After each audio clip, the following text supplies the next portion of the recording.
क्या four ceiling की light ख़राब हो गई है? बिना स्विच बोर्ड खोले डीपी स्विच को सेट किया जा सकता है। 12 मॉडल के स्विच बोर्ड के अंदर मुझे कितने रुपए का टोकन मिला जिससे कि मैं अमीर हो सकूं? ये सब जानने के लिए वीडियो को आगे तक देखें, लास्ट तक वीडियो ज़रूर देखें। हेलो फ्रेंड्स, आज इस वीडियो के अंदर बहुत सारा नॉलेज हम बांटने वाले हैं और बहुत सारी चीज़ें भी हम आपको बताने वाले हैं ताकि आप लोगों के साथ ऐसे सिचुएशन आ जाए तो आप उस ग्राहक के घर में कवर कर सके। तो दोस्तों, वीडियो को पूरा लास्ट तक ज़रूर देखिएगा।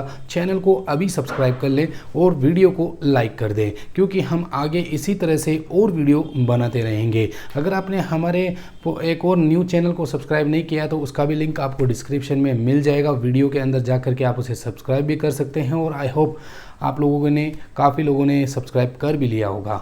तो चलिए दोस्तों, शुरू करते हैं। सो फ्रेंड्स, ये रूम है। रूम के अंदर काफ़ी सारे स्विच बोर्ड हैं, जैसे 3 स्विच बोर्ड हैं। यहाँ पर आप देख सकते हैं ये स्विच बोर्ड सिर्फ खुला है, बाकी सब स्विच बोर्ड पैकिंग है। यहाँ पर देख सकते हैं कि एक स्विच यहाँ पर खाली देखने को मिल रहा है। यहाँ पर 2 सॉकेट और 2 स्विच है, जिसमें से एक सॉकेट अलग है। ये न्यूट्रल फेज़ और एसी वगैरह के लिए वायर देखने को मिल रहे हैं, जिसकी साइज़ mm की बात करें तो 2.5 mm यानी कि 2.5 mm के आसपास ये केबल है।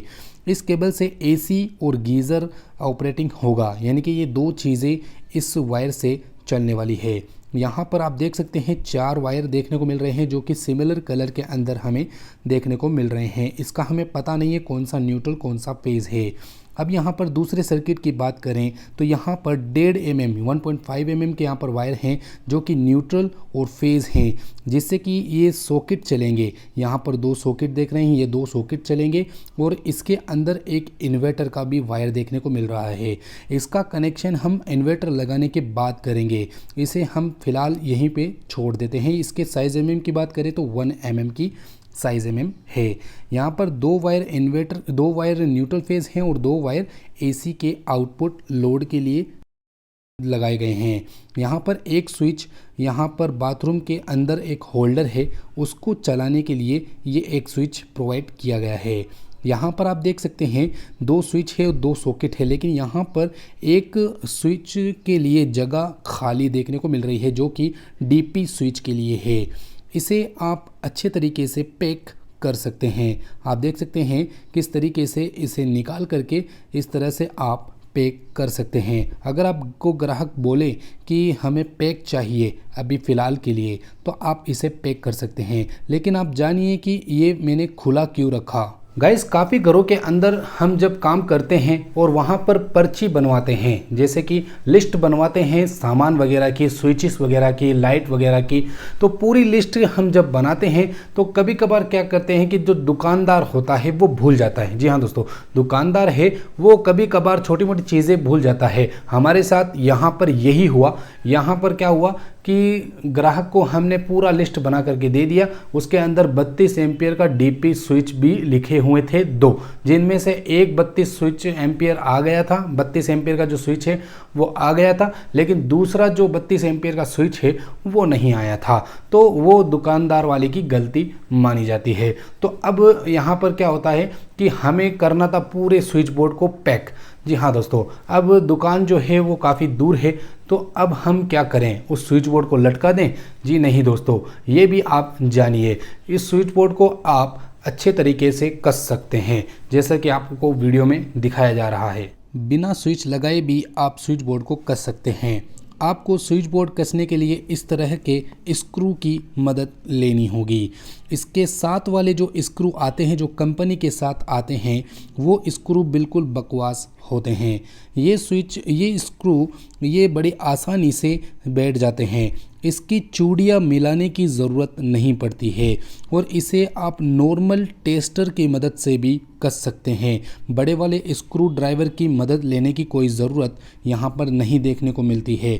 बड़ी आसानी से और बहुत ही ज़्यादा मजबूती से ये जो स्क्रू है बहुत ही आसानी से टाइट हो जाता है और ये स्क्रू जंग में नहीं पकड़ता, यानी कि पानी वगैरह अगर इसके ऊपर लग जाता है तो ये जंग भी नहीं पकड़ता।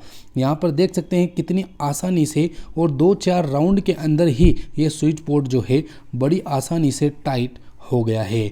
यहाँ पर आप देख सकते हैं 4 वायर है जो कि सिमिलर कलर के हैं। मैं भूल चुका हूँ कि कौन सा न्यूट्रल है, कौन सा फेज़ है, कौन सा AC का न्यूट्रल है, कौन सा AC का फेज़ है। यह जानने के लिए मैं आपको बहुत ही अच्छा और बहुत ही आसान तरीका सिखाने वाला हूं कि आप किस तरह से इन सभी वायरों को बड़ी आसानी से पता कर सकते हैं कि कौन सा न्यूट्रल है, कौन सा फेज़ है। गाइस, आपने डीपी स्विच तो लेके आए होंगे। यहाँ पर आप देख सकते हैं ये डीपी स्विच है, ये 32 एम्पियर का है। इसके अंदर आप एक इंडिकेटर देखते हैं। हर डीपी स्विच के अंदर एक इंडिकेटर ज़रूर होता है। पीछे इंडिकेटर के 2 वायर ज़रूर देखने को मिलते हैं। यही 2 इंडिकेटर के वायर जो हैं, इन्हीं से ही आप पता कर सकते हैं न्यूट्रल कौन सा है, फेज़ कौन सा है।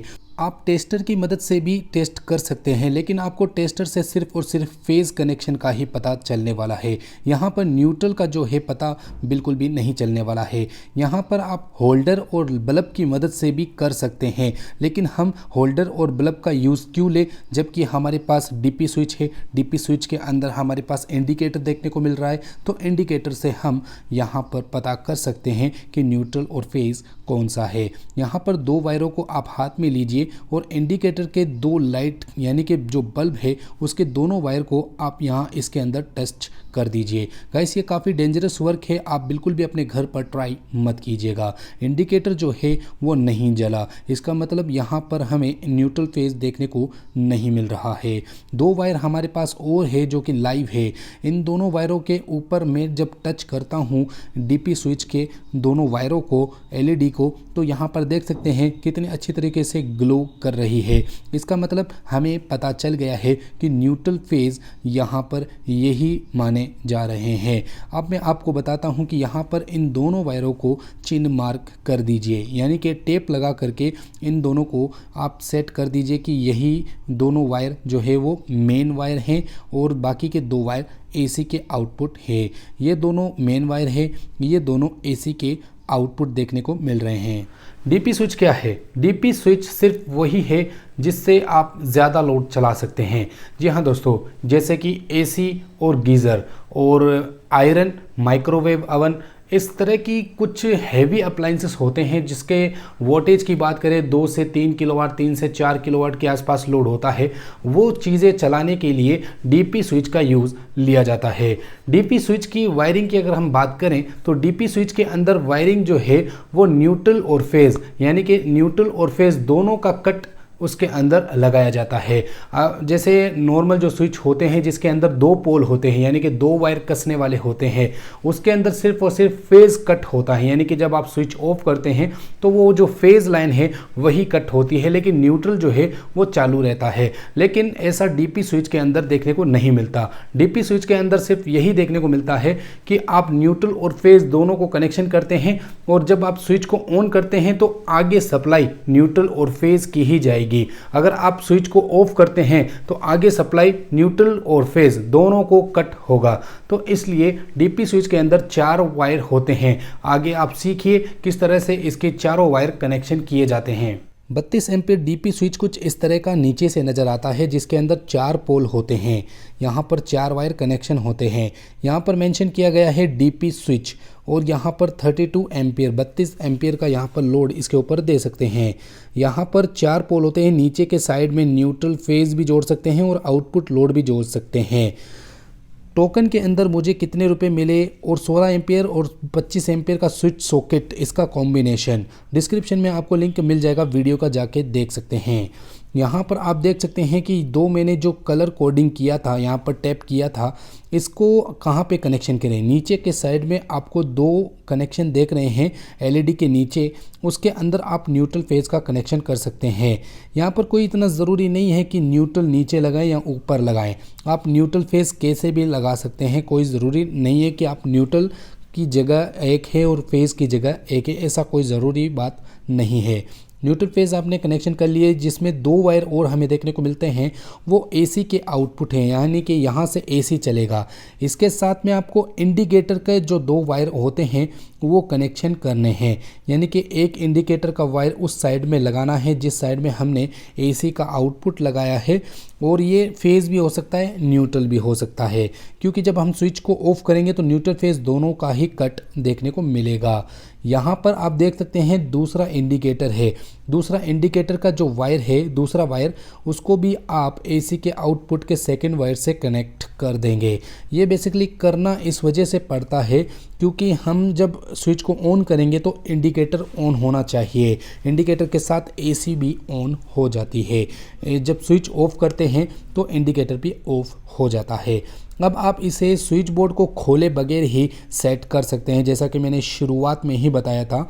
तो आप यहाँ पर इस तरीके से जो स्विच बोर्ड है इसे सेट कर सकते हैं। जैसा कि आप देख सकते हैं कितनी आसानी से ये सेट हो गया है, ये देखिए। तो इस तरह से भी आप वर्क कर सकते हैं और स्विच बोर्ड खोल कर भी आप वर्क कर सकते हैं, आप ये ऊपर डिपेंड करता है। अब यहाँ पर हम आपको टेस्टिंग बताते हैं। स्विच अभी ऑफ है, जैसे मैं स्विच ऑन करता हूँ इंडिकेटर ऑन हो गया है। यहाँ पर हमें ये मेंशन हो रहा है कि एसी की जो लाइन है वो चालू हो चुकी है, तो यहाँ पर आपको देखने को मिल गया है। अब यहाँ पर मैं आपको बाहर के साइड में दिखाता हूँ जहाँ पे एसी लगेगा। तो एसी के लिए यहाँ पर दो वायर देख सकते हैं आप रेड कलर के, ये स्विच से होते हुए आ रहे हैं, यानी कि आउटपुट हो रहे हैं। जैसे कि मैंने इंडिकेटर के साथ में जो दो वायर लगाए थे वो सीधा बाहर की तरफ जा रहे हैं। जैसे मैं यहाँ पर स्विच को ऑन करता हूँ, मैंने उसके साथ में एक बल्ब को कनेक्शन कर दिया है। जैसे मैं स्विच को ऑन करता हूं तो यहाँ पर देख सकते हैं जो बल्ब है वो जल रहा है, ग्लो कर रहा है। तो इसका मतलब हमारा जो स्विच का वायरिंग है वो बहुत ही परफेक्ट तरीके से हो गई है। यहाँ पर इंडिकेटर जैसे ही जलता है तो एलईडी बल्ब भी साथ ही साथ जल जाता है। तो यहाँ पर मैं आपको एसी का जो वायर है वो आपको बाहर की तरफ से दिखाता हूँ। ये रहा हमारा एसी का वायर। यहाँ पर विंडो या स्प्लिट एसी दोनों में काम आने वाला ये वायर है, और अंदर से देख सकते हैं अंदर से ऑन ऑफ हो रहा है और बाहर में जो बल्ब है वो जल रहा है। यानी कि परफेक्ट हमने वायरिंग यहाँ पे कर लिया है। और यहाँ पर दो कमरे हैं, दोनों कमरे की यहाँ पर एमसीबी सेटअप, यहाँ पर दो एसी के हैं और दो रूम के लिए हैं। अब आप सोच रहे होंगे कि आपने स्विच तो फिट कर दिया, स्विच में इतनी सारी मशक्क़त की, आपने इतने सारे चेक टेस्टिंग वगैरह किए, ऐसा क्यों? अगर आप यहाँ पर कलर कोडिंग का वायर लगा देते, जैसे कि रेड और ब्लैक, ब्लू, इस तरह से कलर कोडिंग मिला करके अगर आप वायर लगा देते तो आपको इतनी मशक्क़त नहीं करनी पड़ती, आपको टेस्टिंग वगैरह करने की ज़रूरत नहीं होती। जी नहीं दोस्तों, मैं आपको एक चीज़ बताता हूँ, अगर आप इलेक्ट्रिशियन हैं तो आप समझ जाएंगे, और नहीं हैं, बन रहे हैं तो आप समझ लीजिए। मैं बताता हूँ, अगर आपको छोटा सा काम मिलता है, जैसे कि 2 रूम का काम मिलता है, यानी कि 2 रूम आपको फिट करने होते हैं, और वहाँ पर 2.5 mm की केबल की रिक्वायरमेंट आपको लगभग 200 फीट के आसपास है, या 200 से 250 फीट के आसपास आपको उन 2 कमरों के अंदर रिक्वायरमेंट है 2.5 mm की केबल का।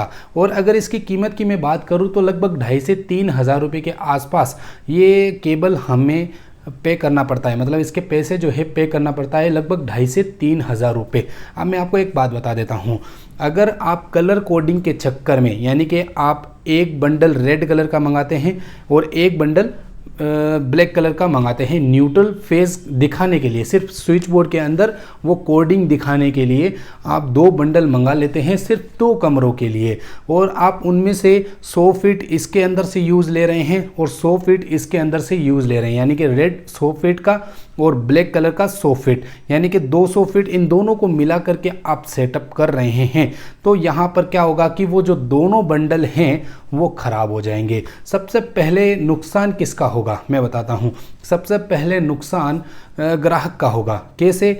जैसे कि वो 3,000 का एक बंडल आ रहा है, ठीक है, तो हम अगर 2 बंडल लिखवा देंगे सिर्फ कलर कोडिंग के चक्कर में, तो वो ग्राहक क्या कितने रुपए दे के आएगा?